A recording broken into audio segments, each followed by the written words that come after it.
ఉన్న బంగారాన్ని విడిపించి ఆ రోజు ఆన్లైన్ రేటుకే మేము కొంటాం. Sharma gold company. నమస్కారం, వెల్కమ్ టు సుమన్ టీవీ. నేను గీతాంజలి. ప్రస్తుతం మనతో పాటు ప్రవచన వాచస్పతి, ప్రముఖ ఆధ్యాత్మికవేత్త టీకేవి రాఘవన్ గారు ఉన్నారు. వారితో మాట్లాడదాం. గురుగారు నమస్కారం అండి. నమస్కారం తల్లి.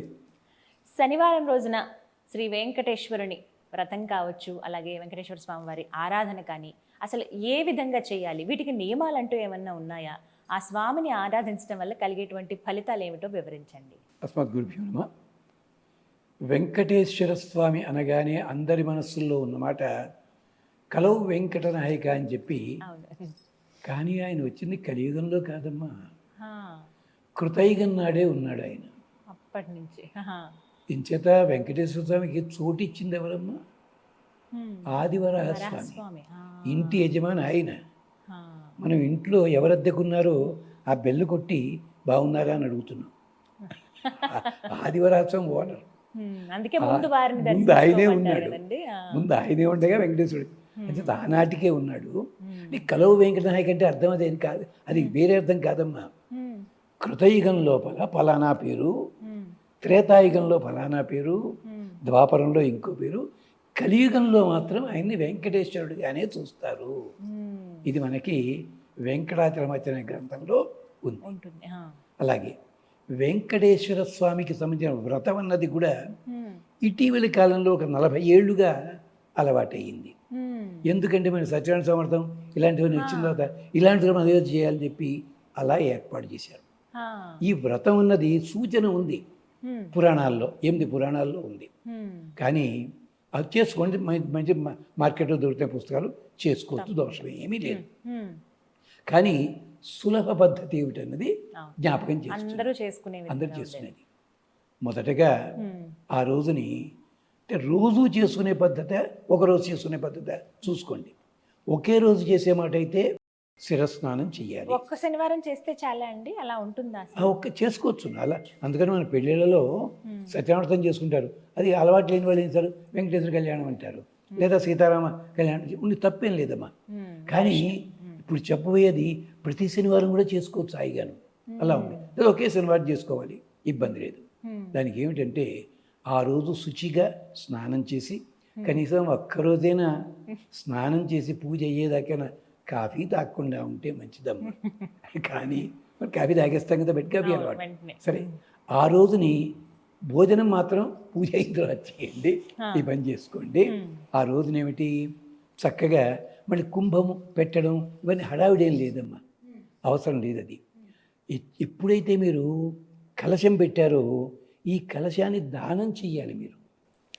ఇవన్నీ ఉంటాయి, కానీ అన్నిటికీ కలశ స్థాపన ఏం లేదమ్మా, కంగారేనే చేసుకోవచ్చు.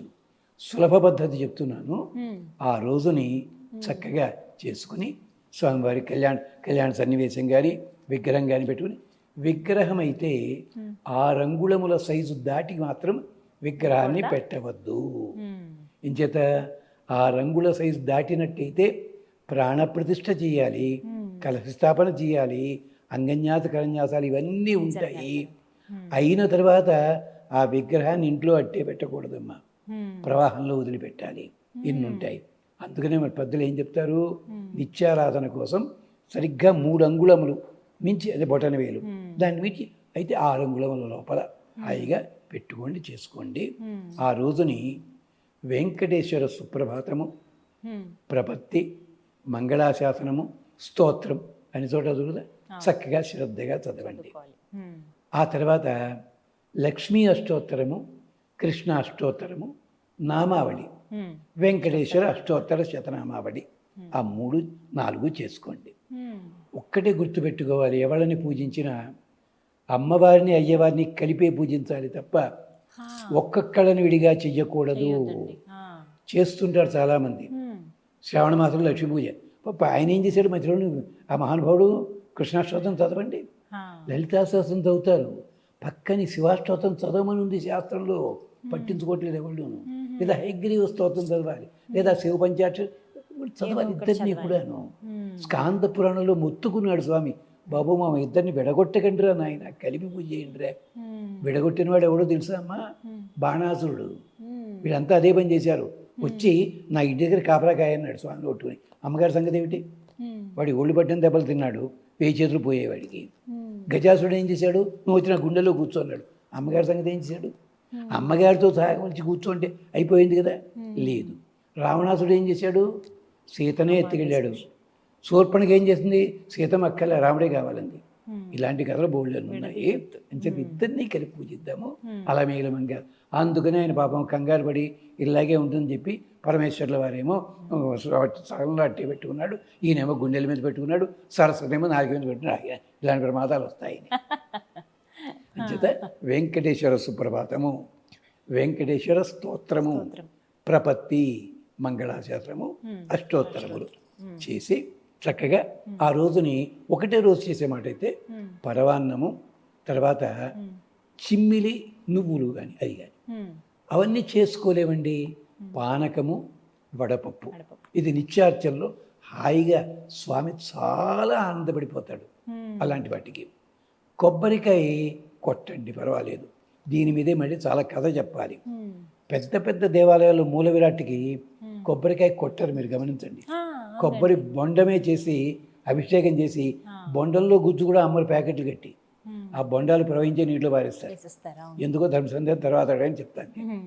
కొబ్బరికాయలు కొట్ట తర్వాత మనం బయటికి వచ్చింది ఆ కొట్టి ఇలా చూపిస్తుంటాం. కానీ మూల విరాట్కి మాత్రము కొబ్బరికాయతో కొట్టడం ఎక్కడ లేదు. ప్రత్యేకించి సూర్య భగవానుడి ఆరాధనలో కొబ్బరికాయ కొట్టరు, అది నేను ఉంది అక్కడ. ఇలాంటివన్నీ ఆలయ మర్యాదలు ఇవన్నీ కూడా ఇది చేసుకోండి. చేసుకుని శ్రీ వెంకటాచలాధీశం శ్లోకం దొరుకుతుంది. శ్రియాధ్యాసిత వక్షసం శ్రితచేతన మందారం శ్రీనివాసం అహం భజే.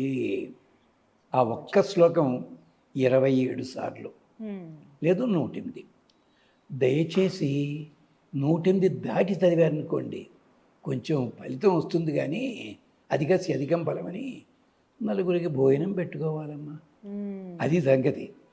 లక్ష్మీ అష్టోత్తరం కూడా 3 సార్ల కంటే ఎక్కువ చదివినట్టయితే ప్రత్యేకించి పదార్థాలు నివేదన చేయాల్సి ఉంటుంది, అది నియమం ఉంది.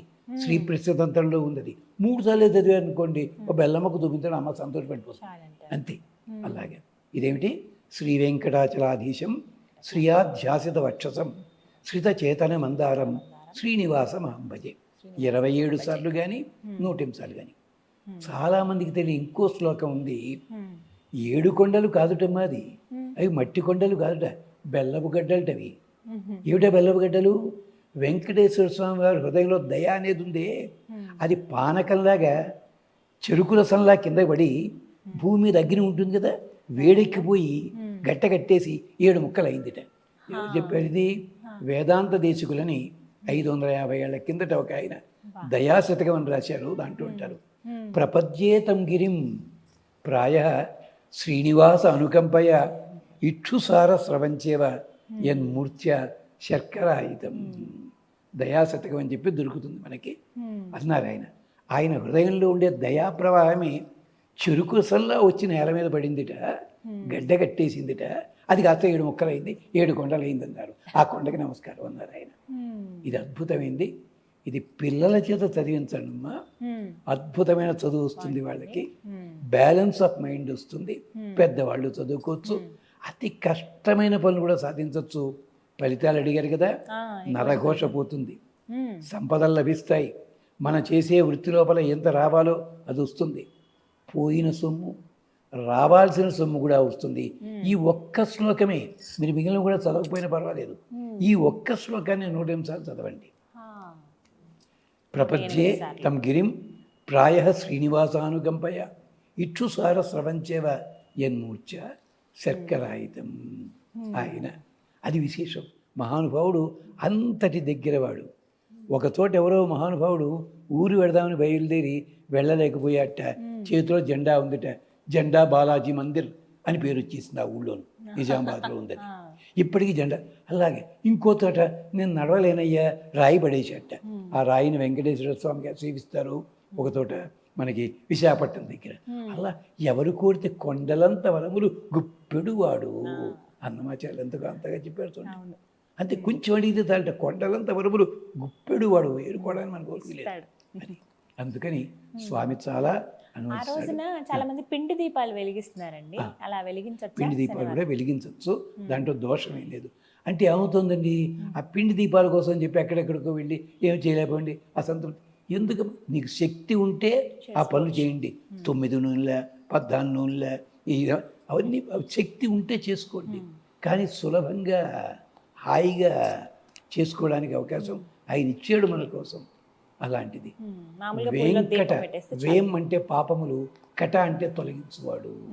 వెంకటనా. ఋగ్వేదంలో కూడా ఈ మంత్రం ఉంది. అరాయి కాణే వెకటే గిరింగచ్చ అని వేదంలో కూడా మంత్రం ఉంది. అలాంటిది స్వామి మన కోసం వచ్చాడు. అంతేకాదు అమ్మగారి కోపం వచ్చి వెళ్ళిపోయిందిట. వెళుతూ అడ్రస్ చెప్పి వెళుతున్నా ఎక్కడైనాను లక్ష్మీదేవి చెప్పి వెళ్ళింది, కరవీరపురం గచ్చామి కొల్లాపూర్ వెళ్ళిపోయింది. ఈయన వెతుక్కుంటూ వచ్చి ఇక్కడ సెట్ అయిపోయాడు అమ్మని కోసం. అంచేత అలా అంతటి ప్రేమ కలిగిన స్వామి అందరూ కూడా సేవించవచ్చు, సరిపోతుంది, ఏమి ఇబ్బంది లేదు. శక్తి ఉంది, తగినట్టుగా చేసుకోండి. ముత్తైదులు తాంబూలాలు ఇవన్నీ చేసుకోండి, వద్దంటే లేదు. ఒకవేళ ఒక్క రోజు కాకుండా ఎక్కువ రోజులు చేయాలనుకుంటే ఎన్ని రోజులు చేయొచ్చండి? 11 రోజులు, 11 కానీ 18 వారాలు ఓపిక చూసుకోండి. అమ్మా దయచేసి ఆడవాళ్ళకు సూచన, 40 రోజులు వరుసగా చేయాలని చెప్పి తొందరపడి వేరే వేరే ప్రయత్నాలు మాత్రం చేసుకోకండి. అవాంతరం వస్తే ఆపేయండి, మళ్ళీ కొనసాగించుకోండి. అంటే అక్కడి నుంచి ప్రారంభం అవుతుంది, అక్కడి మళ్ళీ నుంచి మొదటి నుంచి చేసుకోవచ్చు. వస్తుంది. లేదు 21 రోజులు అవాంతరం ఉండదు, సరిగ్గా చూసుకోండి. అలాగే అది శనివారంతో ప్రారంభించాలండి. మీ అలేం లేదు, మంచి రోజు చూసి ప్రారంభించుకోవడమే అంతే. ఇది చాలా మంది తెలియక ఏమిటంటే అవసరం పడుతున్నారు. లేదమ్మా, అలా ఏం లేదు. నారద ఇప్పుడు పురాణం ఉట్టిగా ప్రతి శనివారం అని అలా చేసుకోవచ్చా అండి? ఏదమ్మా ప్రతి శనివారం అలా చేయొచ్చా? వాళ్ళు కూడా చేసుకోవచ్చు, తప్పేం లేదమ్మా, ఏమీ తప్పులేదు దాంట్లో. ఇది నారద పురాణం చెప్పిందమ్మా ఇలాంటివన్నీ. అలాగే విష్ణు ధర్మోత్తరం చెప్పింది, స్కాందం చెప్పింది. మనం ఏమిటి కొన్ని గుడ్డిగా నమ్మి ఇలా చేయకపోతే ప్రమాదం ఏమో ఇలాగే చేయాలేమో అని. ఆఖరికి పల్లెటూళ్ళలో నామాలు బొమ్మ గీసి దండం పెట్టుకుంటుంటారు. ఇలాంటి పని అవుతుంది, అవును, అది గమనించరు. నమ్మకం. అది చక్కగా వివరించారు గురుగారు. నమస్కారం. నమస్కారం.